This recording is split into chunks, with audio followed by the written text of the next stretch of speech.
Today, I'm thrilled to be joined by trailblazing farmer, shepherdess, author, and TV star Emma Gray. Emma first captivated audience on the BBC's This Farming Life, where she shared a journey managing farms in Northumberland and on the Isle of Bute.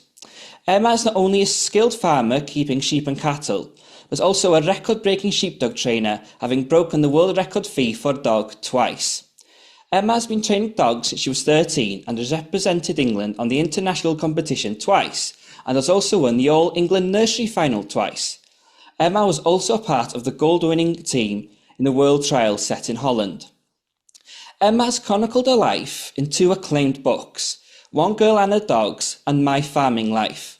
Emma also runs a sheepdog training app called Sheepdog School. It's an app suitable for anyone with a herding dog and who wants to realise the dog's full potential. And I'm sure we'll get more onto that later in the episode. Thank you, Emma. Thank you for joining me. How are you? Thank you. That was a lovely, lovely write-up. I was getting quite a big head listening to it there, so that's much appreciated. Well, you've done quite a lot. You've done quite a lot in your career. It's nice to hear it put like that, actually. It's been a fun journey. So yeah, no, thank you for having us on.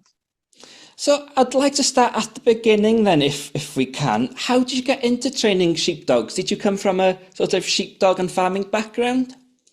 I came from a farming background, but not a sheepdog background. So I grew up on a tenanted farm in the Scottish Borders, and actually I wasn't allowed a dog growing up. So we had like an old collie, and I really, really wanted a dog. Well, obviously, to start with, I was a horse mad girl, and I wasn't allowed a pony either. So Okay. I started my aspirations low and thought I'll aim for a dog. And Dad was very much of the ilk that you know, something had to earn its keep, and we already had one dog, didn't need another one. So kind of all my pleas for a dog kind of fell on deaf ears. And it wasn't until I was a teenager that my grandfather kind of overruled him and just landed on our doorstep one day with this little 6-week-old puppy full of worms. It was just a little scrawny thing in a soggy cardboard box. But me and this puppy Bess were it was the best thing that ever happened to me. Loved her to bits. And I decided I was going to train her to agility. I was going to do sheepdogs with her. I was going to do the whole shebang. And then when she was about 6 months old, Dad ran her over with a telehandler, because at that stage, now I'm very much like, a dog's working or training and it's kennelled. But at that stage, it was kind of more traditional, the dogs were just outside in the yard, and he ran over the telehandler. And I remember Dad said to go and take Bess to the vets to be put down. And Mum got me and went to the vets, and Mum came barging in the vets and said, "I don't care what it costs, just fix this dog." Oh. So me and Bess was our kind of first foray into sheepdog training. And to be honest, I just read loads of books and just tried my best. And I was so useless at it. I mean, to start with as well, I had away and come by mixed up the wrong way around. So, so I Okay. started absolutely on the wrong foot. So that was really, really hard to change later in my career, because it's really hard trying to train yourself that your left is your right and right is your left. But anyway, when I was 17, I went to a course in Northumberland called Kirkley Hall, and I did a year-long shepherding course there where I was allowed to take along a dog. And that was kind of my first shot of, getting a bit of help with my sheepdog training. So obviously the first thing he says is your away and come by is mixed up. So I had to swap that around. And it just kind of went from there, and that's how I ended up in Northumberland. I went to college there when I was 17 and just didn't leave. Oh, So good. Yeah, very interesting. Take it back. If I can take it back to training your first dog, and training a dog for the first time. What was the first big lessons that you were taught when you were training dog? What sort of things did you remember oh, actually that makes sense now, as in I didn't realise that. What was the first sort of steps like, and how hard was it training a dog for the first time? Yeah, the first time for me was really, really hard because I didn't have a lot of support. So I didn't have any, we're a big commercial farm with 1,000 ewes, and there was absolutely no chance that I was going to get a small field with a little handful of sheep. And I think looking back, it's so, so hard to train a dog if you haven't got easy access to a little pickle of sheep. Like I tell people now, I'm like, the most important and easiest way to shortcut your training is to have a little 1 acre field with 6 dedicated training sheep in it. And I think if I could have had that at the time, I really would have speeded up the process. But at that stage, we we're always just on massive flocks. And I quite quickly used to get frustrated with the dog because at that point I didn't realize that the dog didn't know better. I just assumed that it was a bad dog, and that's Mm. terrible, but I had no one tell me any different. um uh so that's kind of the biggest takeaway is like get a small field, get dedicated training sheep, ones that you're not going to put in lamb, because that was always frustrating. I get some culls and then Dad would take them to Longtown and or he'd put them in lamb or whatever. So there was never that kind of dedication. And learning, I'm learning all the time about sheepdogs. Like it's insane. Every dog is so different, and I learn something from every dog I've trained. And the learning process is really steep at the beginning. You're taking so much on board, and you kind of plateau out a bit, but you can still take away a lot from every different dog. Yeah, certainly. Was there any sort of mentors or handlers you looked at when you were starting off, you were trying to emulate, or a handler you had a lot of advice from? Was there anybody that stands out for you when you started? Yeah, when I started, Katie Cropper was a real trailblazer for me because she was a woman in that world. I had her book and I just read it and read it and read it and read it. And there was obviously sheepdog training advice in the book too. Mm. And I loved her because she was a woman in a man's world, but she wasn't a woman trying to be a man in the man's world. And I really kind of gained a lot from that because there wasn't many role models at that time like her. And it was really funny because when I actually got to meet her, I think it was the Anik National. Mum and Dad had come and watched me compete for the first time. It was my very first national. I remember telling Mum, I was like, "Look, Mum, we're going to meet Kate Cropper, right? Please don't embarrass me." I remember as well, it was so embarrassing. She went up to Katie Cropper and was like, "Oh, hi, Katie. Emma had a huge poster of you in her bedroom when she was growing up." And she did. I was just so embarrassed. And I didn't have a poster. I don't know where she got that from. But yeah, it was a bit embarrassing. Yeah, so Katie Cropper, and then I've learned from like I'm prepared to go to everyone. So I got Aladone's DVD when I was quite young, and I learned a lot from that to the extent where I almost had a Welsh accent when I was training my dogs. Bobby Dial wasn't too far away from me, so I went to him when I was quite young. Julie Hill, amazing handler, amazing trainer. I've been to her a couple of times. But yeah, it's just you kind of pick from everyone and take the bits you like, and maybe don't use the bits you don't like. So I'm a total hussy when it comes to learning from people, and I'll go to anyone. It's so important to get a little bit of everybody. You mentioned Katie there, and I've done an Yes. interview with her as well. And what I loved with talking to Katie was how much she loved and adored the dogs, and how much she talked about sort of doing her best for the dogs and spending time with them and bonding with them. I thought Yes. Kate, I really admire that about Katie. Is that something you're trying to do? Are you sort of very close to your dogs as well? Yeah, absolutely. I think more so at the beginning and more so now. There was a period in our lives where we were really trying to make money from the dogs, and I think when you have a lot of dogs, you dilute that connection, and it's not something I would want to do again. But certainly in the beginning, I had very close relationship with them, and more so now that we've reduced numbers. And I do think it's important, and especially with the bitches, I find they need to have that really tight connection with you to perform at their best. Hmm. And I do believe in like having a lot to do with them as they're growing up. I don't think you can just put them somewhere and expect them to come out at 10 months and um, be a good sheepdog. I think you need to have them having life experiences. seeing things, doing things, going places. Yeah, definitely. So when you've got a dog now, if you're either buying them or one you're training yourself, what sort of characteristics do you look in a dog, or what sort of characteristics do you like in a dog when you're training them? I like an honest dog. I like a dog that tries for me, even if it's not particularly talented. I'm probably going a bit more. I like a dog that's not enormously tense. I think tense dogs look really amazing when they're working. But I've found they can kind of let me down a wee bit when the pressure's on.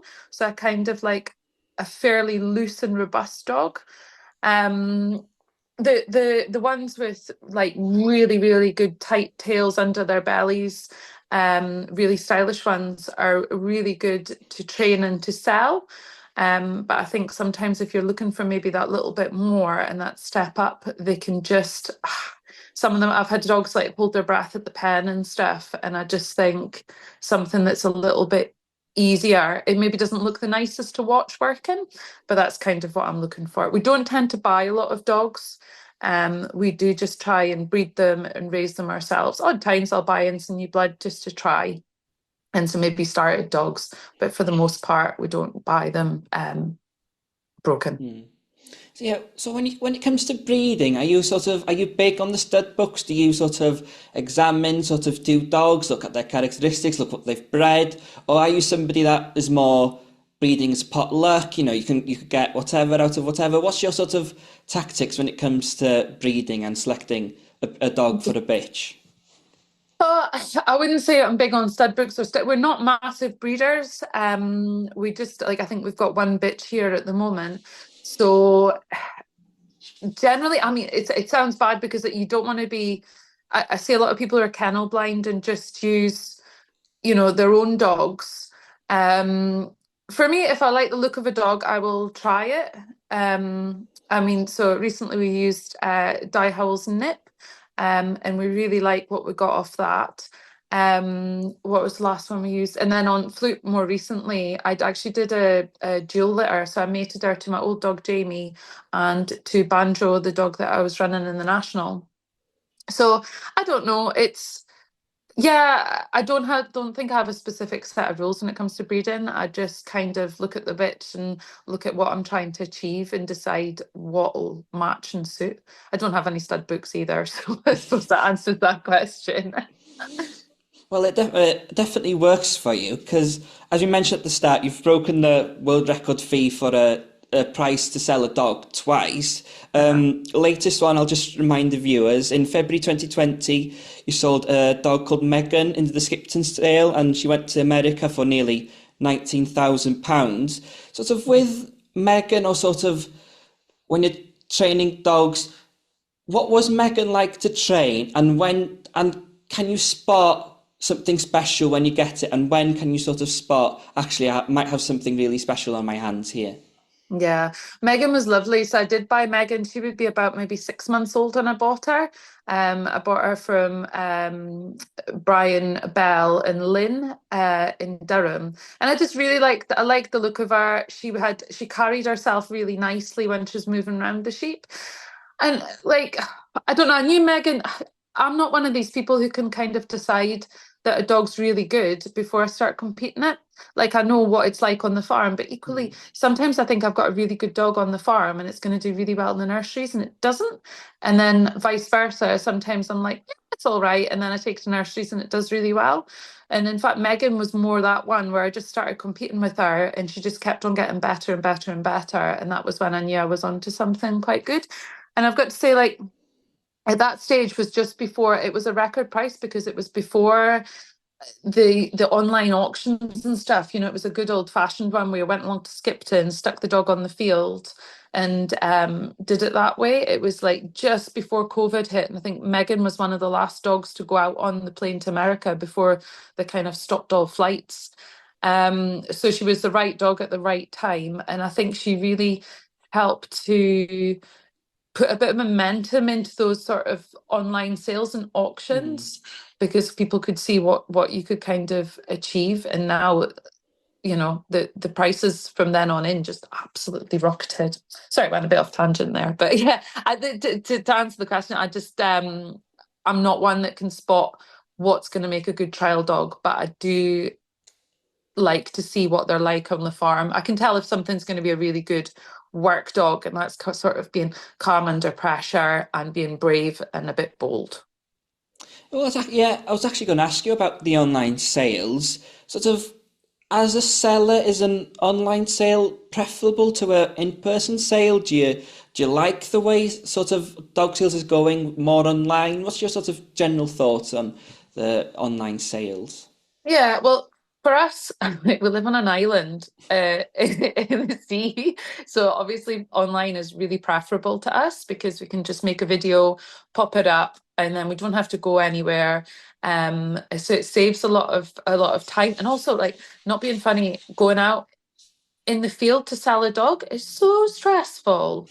Like I was absolutely the morning I sold Meg, I was dying with nerves. It was more stressful than any national, any sheepdog trot, anything because people are voting with their purse.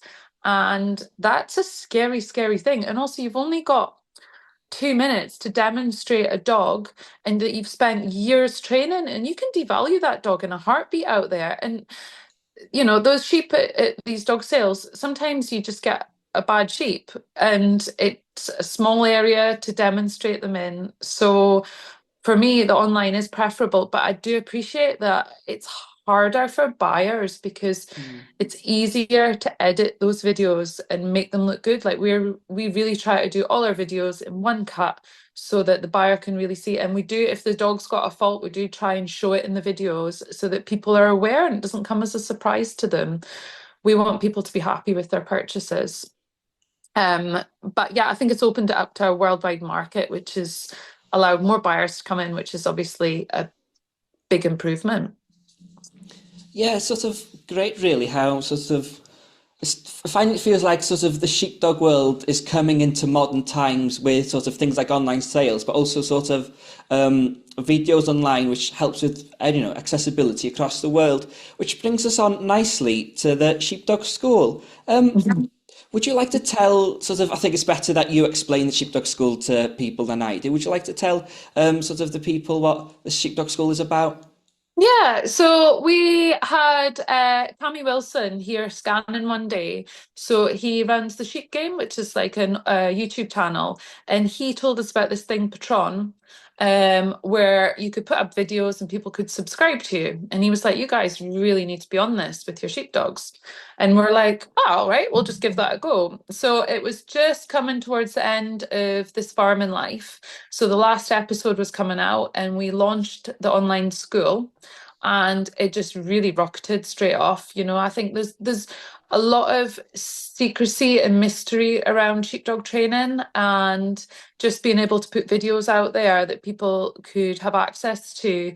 And people had faith in us as well because they'd seen us online and they'd seen that we were capable of training a dog to a high level. So that was really good, and it really helped us financially. We just got into a new farm, so it was really difficult. And the online school was just great. And because we could do it in our own time, we could make a video. So we do weekly videos, and we've got a bank of hundreds and hundreds of videos of all of our dogs through all the stages. So we've got, like, for example, we've got Banjo as an 8-week-old pup all the way through from the little problems that occurred to getting in the team at the Scottish National and doing double gathers and whatnot. So it shows everything, and we've been really lucky that we have just created an app so that people can have it on their phone, and it seems really well received, and every little helps when you're in farming. So it's been a really useful diversification for us, and we get a lot of really nice feedback. The app, there was a few hiccups at the beginning. Just it's a bit more complicated than just popping videos up on an online platform. But we seem to have ironed all them out now, and it makes a great Christmas present. Just to drop that in there. But it's worldwide, so in it hopefully it doesn't demystify a lot of them. And obviously, there's lots of Patron sheepdog training out there since we launched ours. But we like to think that we're consistent and we like the way we train our dogs. We keep quite a lot of heart in them. You know, we try not to break their hearts when we're training.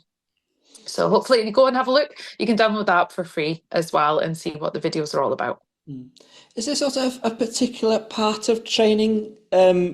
Do people sort of tell you that they struggle with more, that the sort of Sheepdog School helps with them? That is there sort of anything that crops up a bit more than the other time, or is it sort of is there anything that stands out? Everyone kind of gets struggled to the stop, I would say, and they get frustrated. Often, most of the questions we get asked, or most of the problem solving, is like people going, "My dog won't lie down when it's out in the field with the sheep." And then it's just pretty much often people are just speeding on and expecting too much of their dog before it's got the basics, you know. They haven't got it lying down properly in the yard, and then they take them to sheep and they expect them to lie down. So that's probably the most common one, I would say. Oh, excellent. So when it comes to dog training, sort of what age do you look to start a dog, or does it depend on the dog? Is there an age you try and start with, and what do you do when you start a dog out? How do you sort of go around that process? Yeah, I think we let them see sheep. I'm a believer in letting them see sheep from a young age, but we have it in a really controlled environment. I really don't like seeing like whole litters of pups going charging in after sheep. I just find that one pup will push the sheep over a maybe milder mannered pup, and then you can destroy their instinct really quickly that way. But generally, training starts between 8 to 10 months, depending on the dog. Usually what we find is we'll have them out and they'll start to make a nuisance of themselves, like they'll go under a fence or a gate or something like that. There's not we don't actually often make a decision, go, right, it's time to start training that dog. It's often the dog that makes the decision and goes, right, I'm off after these sheep and I'm going to make a nuisance of myself, or they start chasing chickens or whatnot. And you think, right, it's time to get a handle on that dog. Um, so that's kind of, I wouldn't say there's a hard and fast rule.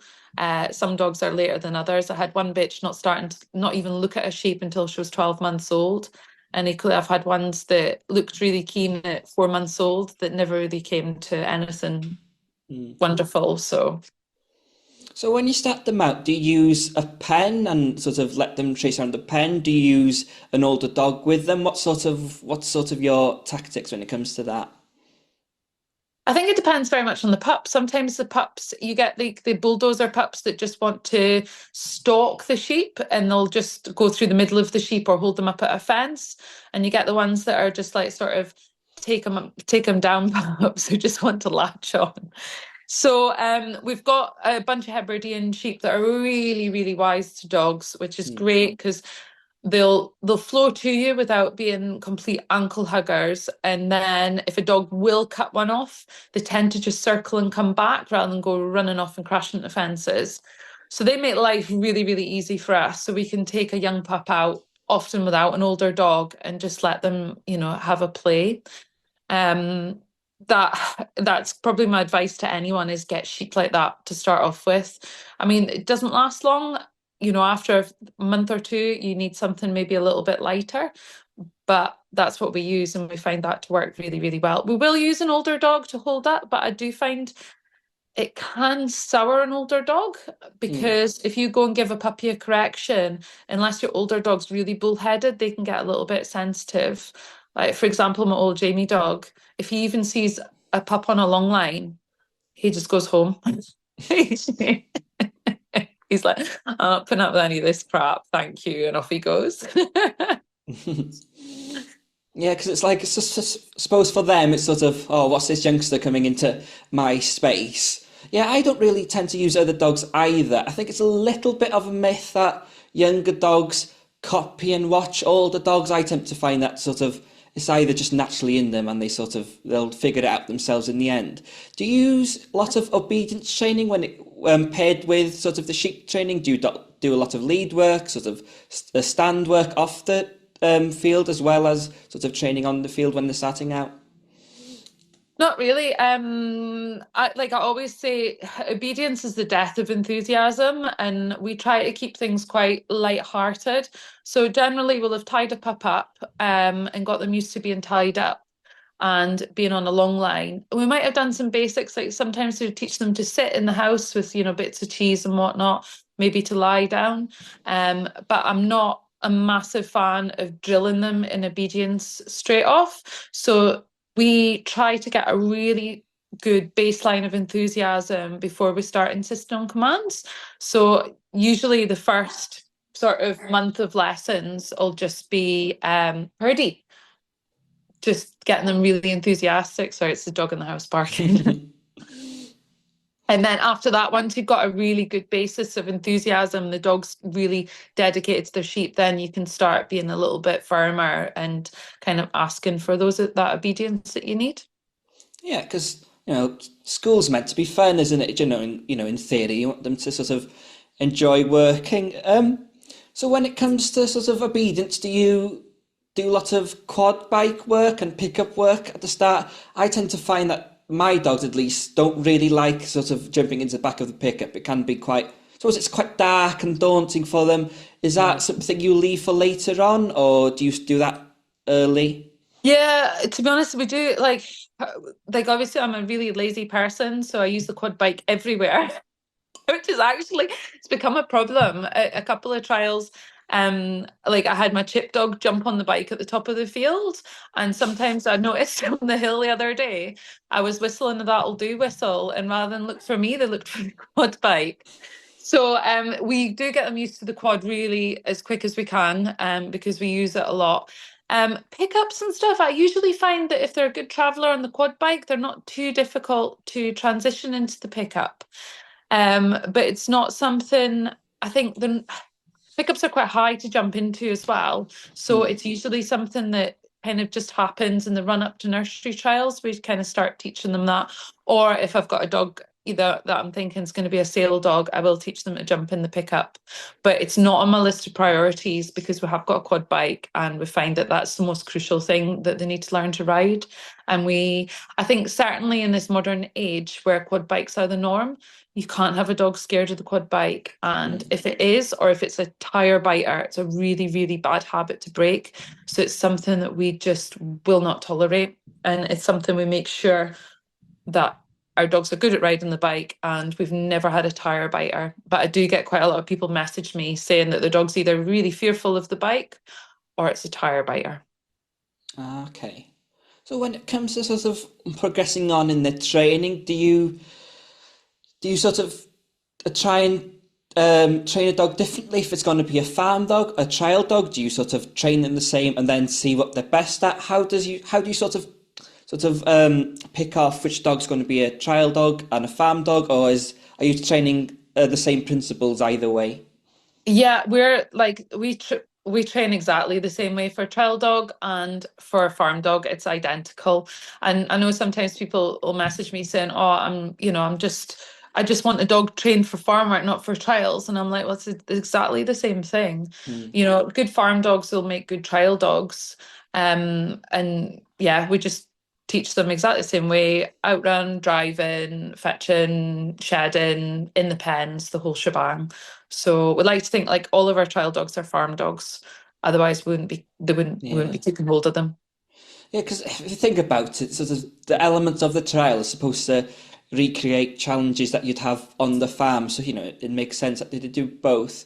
So when it comes to training, is there anything particularly do you start with an outrun? Do you start with driving? Is there anything that sort of you start with, or does it again depend on the dog?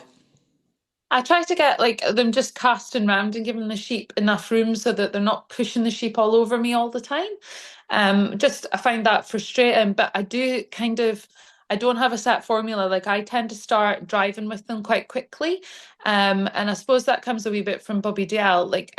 When I first went to Bobby Dale when I was like 20 probably. He started off the dog driving and that was like so alien to me. And then so it kind of changed my perception because at that point everyone was like, you must get a good outrun before you even start driving. Hmm. But now I just do a little bit of everything as I go. So and just keep repeating them. Even if they're not getting it quite right, I'll just carry on, teaching them the stages, do a little bit of driving, fetching, casting, even a little bit of shedding at a young age. If they'll come in between the sheep, then that's great. So no set formula, just teach it all and hope it all comes together at the end, which it usually does at, different ages. Sometimes they'll be fully broken at like 15 months, and sometimes it might take them till they're closer to 2.5, 3. Mm. Yeah, because I've always sort of been fascinated with driving them away early. I sort of leave it a little bit later, but what I find is that when they're driving, they're always naturally trying to creep round to bring them back. So I thought particularly sort of maybe driving early, something I personally should look at. We've actually got, for the first time ever, we've got a viewer question, and we've had a question from Emily on Facebook about driving. She asks, I've always struggled to teach my dogs to drive. At what stage of the training process do you teach your dog to drive, and if so, how? I have heard that people train a dog to drive sheep away before teaching them to bring the sheep towards you. Is this something you would recommend? And that's sort of kind of what we've touched on. So what sort of specifically do you do to teach them to drive? I think people get kind of a bit too carried away thinking the dog needs to be a long way away driving from them. You can drive with you stood pretty much next to the sheep. It's just a kind of slight extension of the fetch.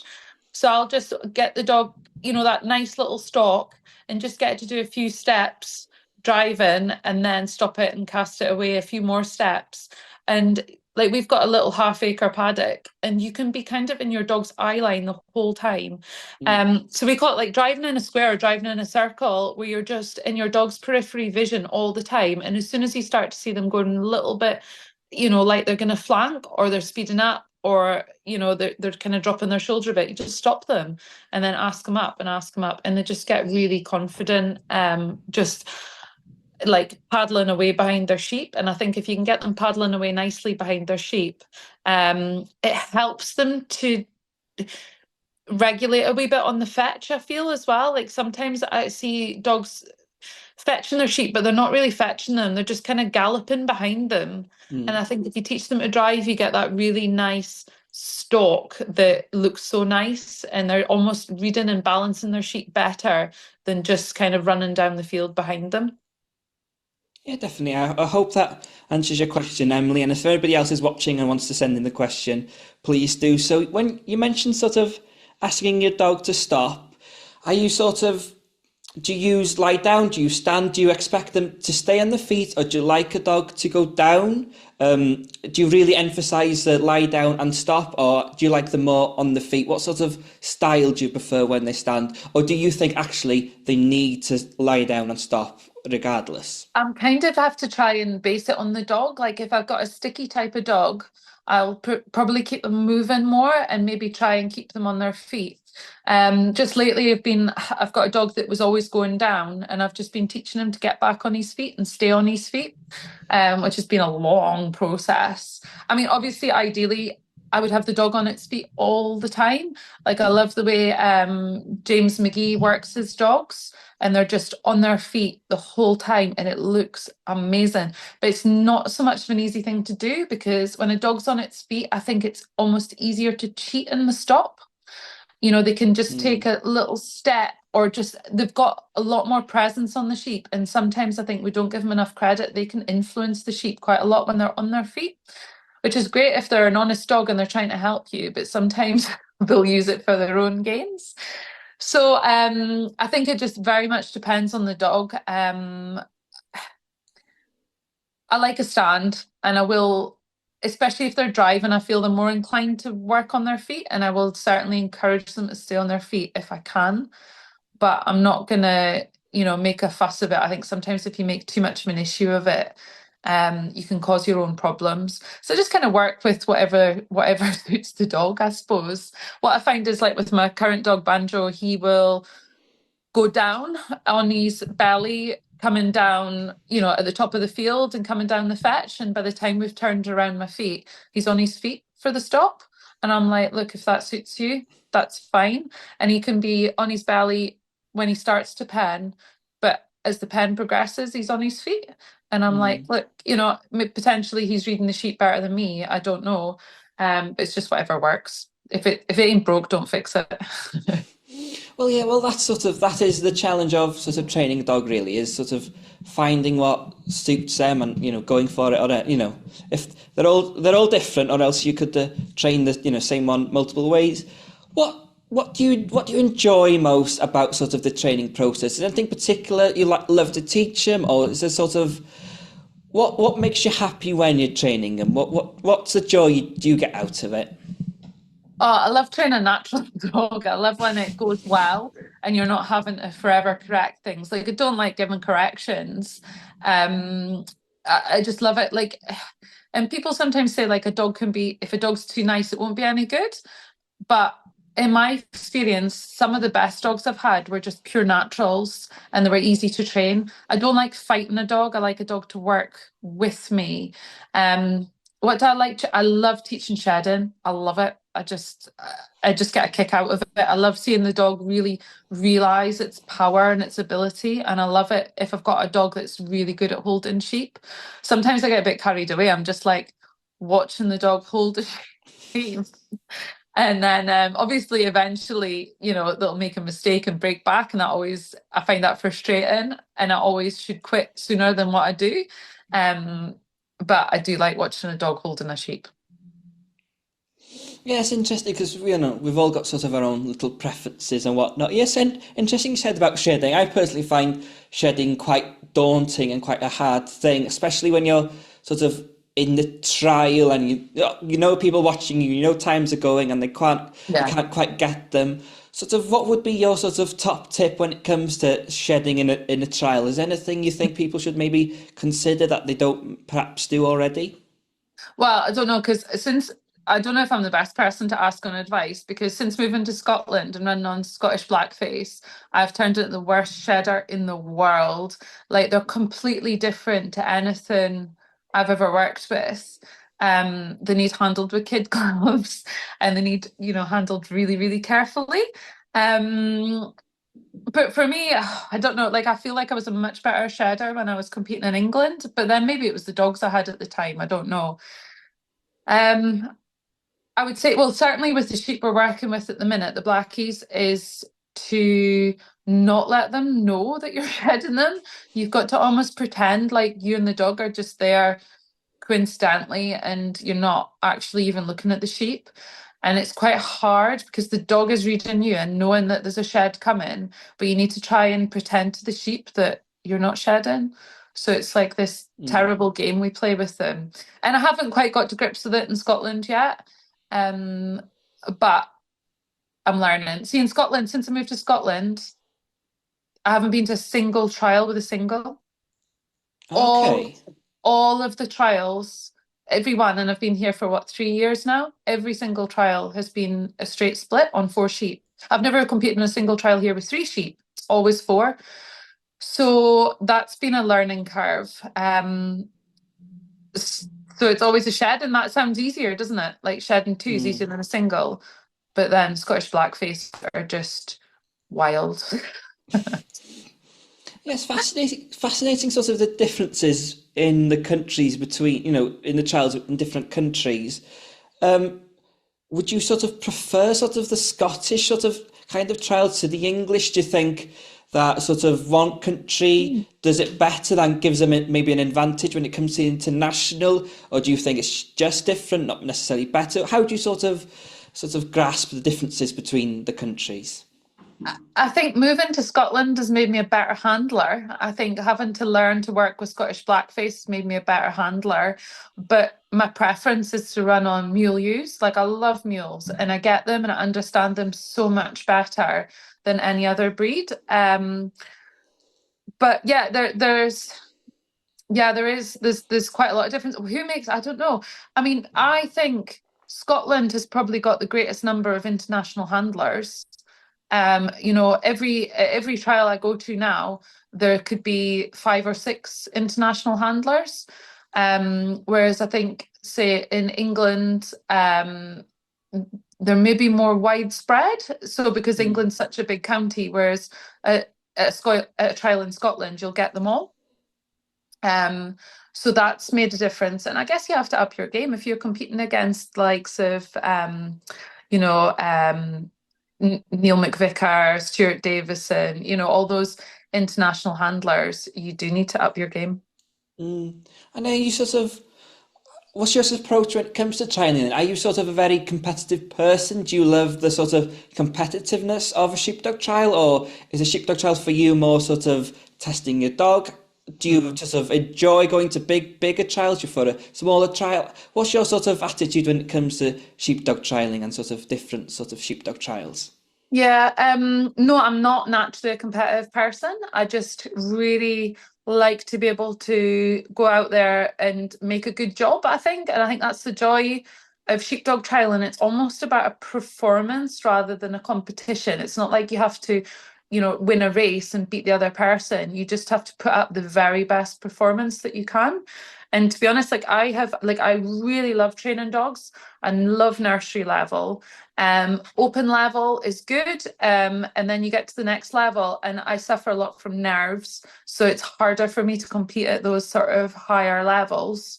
But I enjoy it when the dogs are going well, but my choices, my favorite trial to go to would be a nursery trial. Like I love the nursery trials, love the atmosphere, and I love seeing those young dogs kind of finding their feet and kind of putting their best paw forward.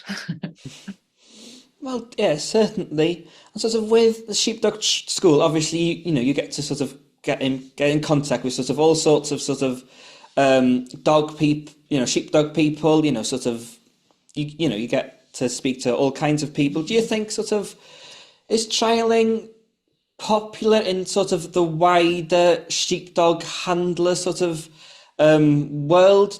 Do you find that people who maybe sign up to the sheepdog trial with a sheepdog, do they sort of do a lot of them train a dog with sort of trials in mind, or do you feel like there's maybe more people just wanting a dog for farming? Do you think we need to get more people into trials? How do you sort of how have you gauged sort of the popularity of sheepdog trials?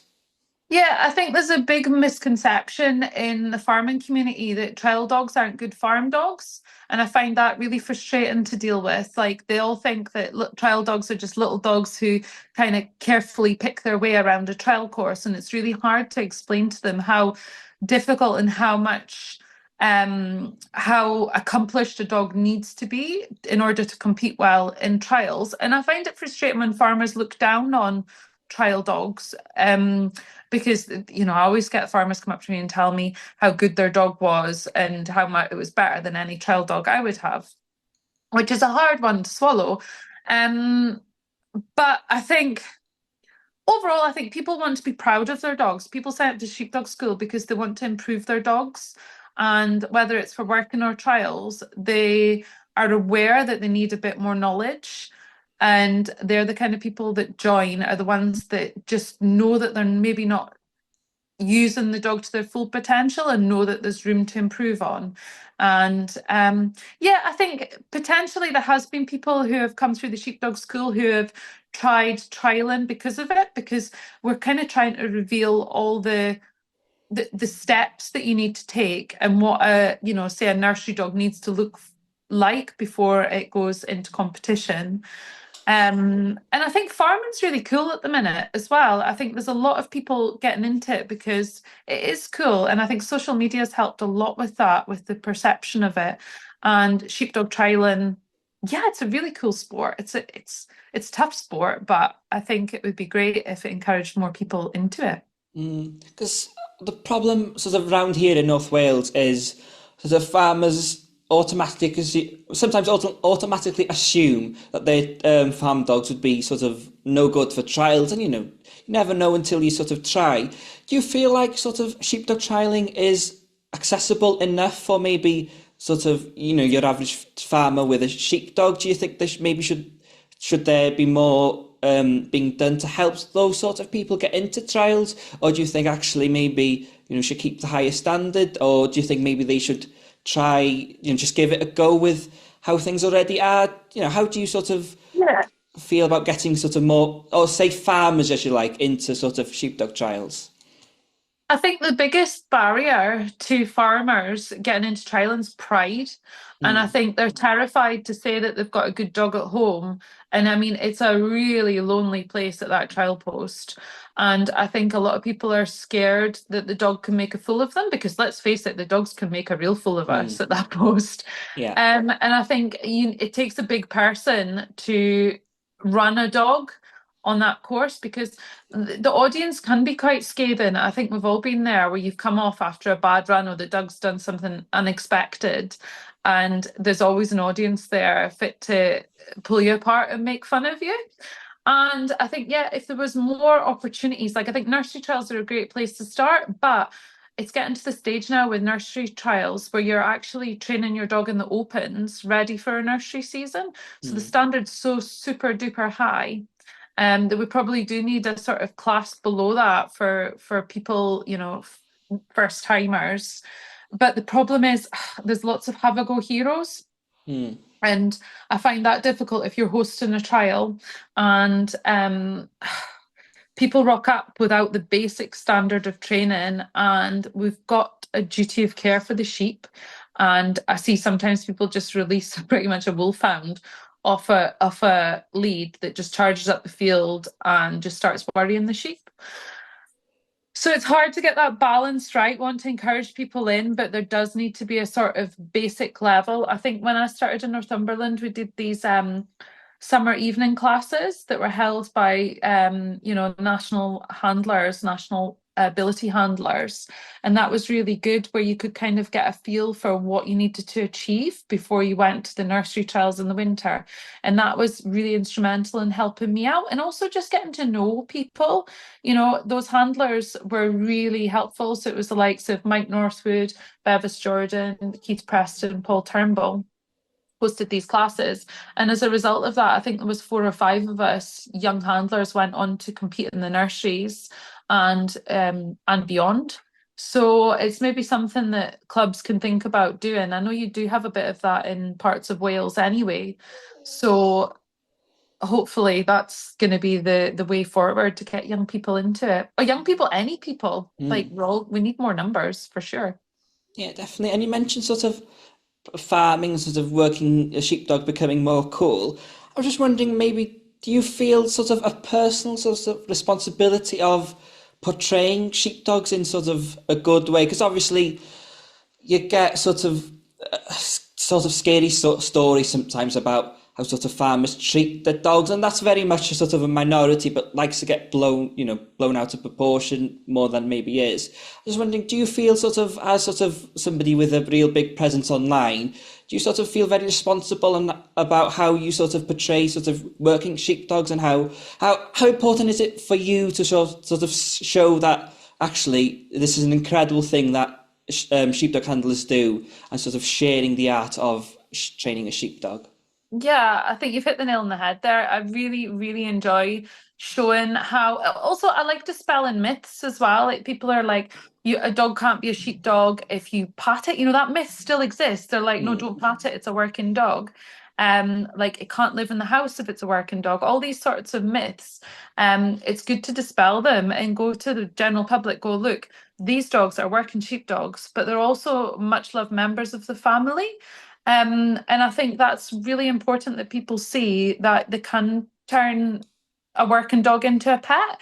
And I mean, I get people contact me all the time. They're like, "Oh, my husband says that my border collie has to stay outside, and I can't stroke it, and it can't do anything. It can't go on a lead or visit people until it's being a sheepdog." And I'm like, it's a load of nonsense. I think the more they see, the more they do, the more they're part of your life, the better they are as a dog.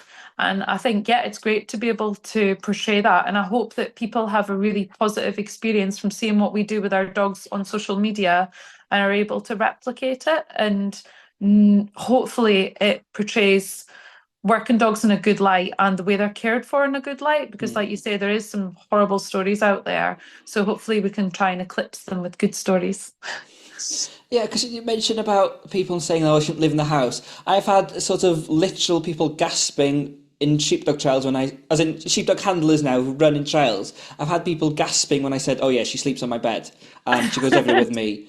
and she doesn't leave me alone. But sort of, I don't know how. Maybe you agree. Actually, I find that sort of the closer you are to them off the trial, the more sort of eager they are to learn, and maybe not sort of play up on the actual sort of when you're training them. I sort of find that maybe once when you have a strong bond from a little pup, they sort of they know not respect you and sort of I am the boss kind of way, but respect you. Actually, we are partners. We're trying to sort of we're doing this together. Do you feel like actually the closer you are, actually can make them literally work better on the field with you? Uh, Absolutely. I think it helps so much if you're both in it together. And I think if the dog feels a responsibility for you and you feel a responsibility for a dog and you're getting the job done, for sure they're going to be better. I think it depends on the dog as well. Like I've got dogs who really don't care, who would just they don't care who pilots them. They're just like, I'm just going to do what I'm doing and do as I'm told. But then you get ones that you get a much deeper connection with who'll really dig deep. And I think that's something I love to see in a dog is like the one that really digs deep. You know, when you're up against it, you're bringing in ewes and lambs for the first time, they're all milling at the gate and, everybody's shouting and flapping their hands. There's some dogs that pack in and don't want to have anything to do with it. And then there's these dogs that dig deep and try twice as hard for you.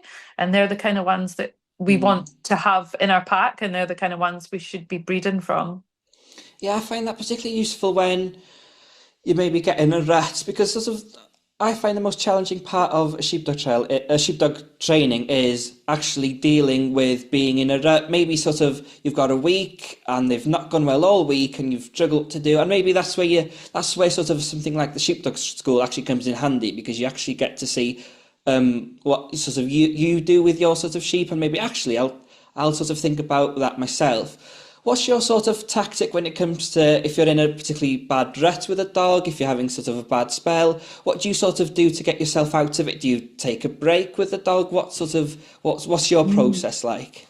That's a really good question. And we all do get in ruts. And sometimes you go out and every single dog is just running badly. And Mm, often it's something to do with ourselves, where there's some sort of, I'm sorry, there's something going on in our lives that's kind of making us feel like that. And sometimes when you're in a good mood, all the dogs will go really well. But yeah, I'm not opposed to putting a dog away for a bit. If he's not pleasing me, I can for sure give them a break. There's always another dog to work on. I suppose it's when you get in a rut, it's about getting the balance right. It's so hard because we want them to be up. We're all training them and wanting them to be the next international champion, and it's frustrating sometimes when they do something that makes us think that they're not going to live up to that. I mean, our way around it is just have enough dogs.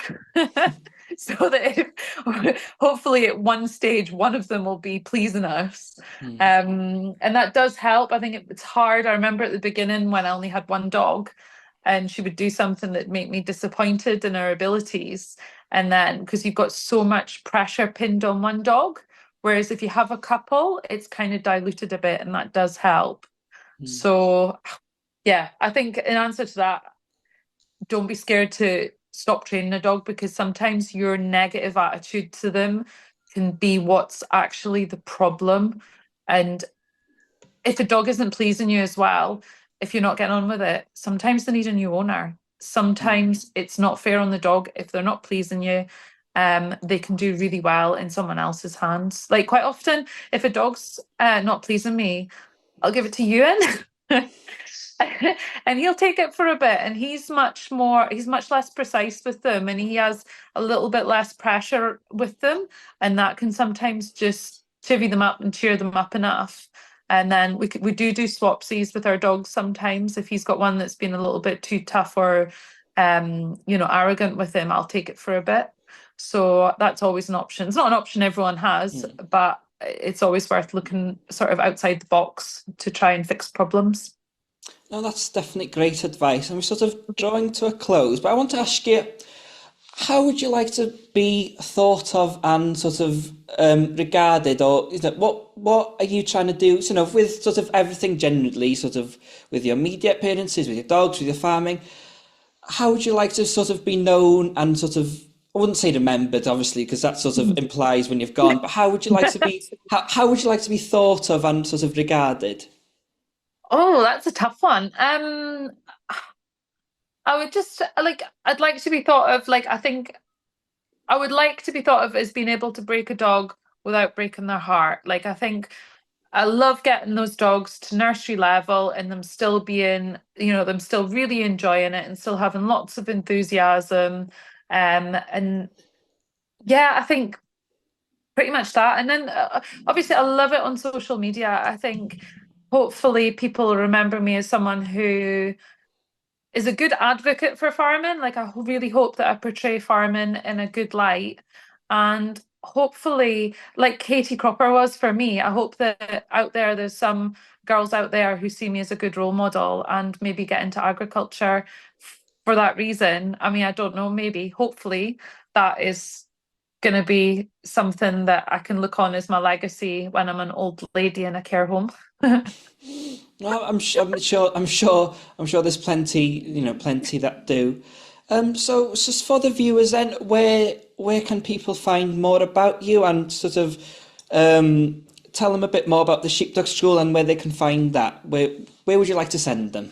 Yeah, so Sheepdog School is on www.sheepdog-school.com, and we also have a Patron page which you can find through the website. But most of our stuff is on the website, and I am on Instagram as Emma Gray Shepherdess, just all one word. So that should link you to all of the social media channels, which I try to keep up on as much as possible. It's hard Oh, work, it's a job in itself. oh, great. What's the sort of what's the farm what's the job on the farm for you this afternoon? Have you got any plans coming up for farming? Yeah, so we are the tups are twice through now. So we're going to fetch the whole lot in and take the harnesses off now, and we're going to put all the ewes. We've got about 700 ewes. We're going to pop them on the shore for a couple of weeks, just to tidy up the grass there and give the fields in by a bit of a break because we are going to lamb inside this year. So that's going to be a big shock to the system after lambing outside for 10 years. So that's going to be the next step. And yep, we are having some pretty good weather here at the moment. So it's been a terrible summer, but it's been a good back end. And then next thing in the calendar will be scanning the ewes, I guess. And then it's a slippery slope down into springtime. Yeah, are you on that sort of dread sort of lambing time, or do you sort of relish the challenge? I personally never look forward to it. Yeah, Ewan's a bit like that. I love lambing time, but we've had a couple of real doings the last couple of years. And I think to some extent it's just adapting to the island. We've always lambed outside, but we've had such bad weather the last two springs that we're like, no, we need to adapt our process and prepare to lamb inside. Even if the weather turns good, we can always lamb outside, but I think being prepared to lamb inside is good. And then obviously we've got our first nurseries. Nursery trialing is not a big thing in our area. So we only have maybe 3 days of nursery trials here in our league, which is a shame because I love it. And in Northumberland, we had 12 nursery trials. So it's been a big change for me. But our first nursery trial is on the 21st of December. So we've got a dog to get ready for that. So all being well, that'll be next on the list. Well, excellent. Well, thank you very much for your time. I would certainly say that the Sheepdog School would be a sort of excellent Christmas present for anybody watching. I'll say that for you. So yeah. Also, all the links that Emma's talked about, it will be in wherever you're watching or listening to this. So thank you very much, Emma, for your time. Thank you so much. It's really appreciated. Thanks for having me on.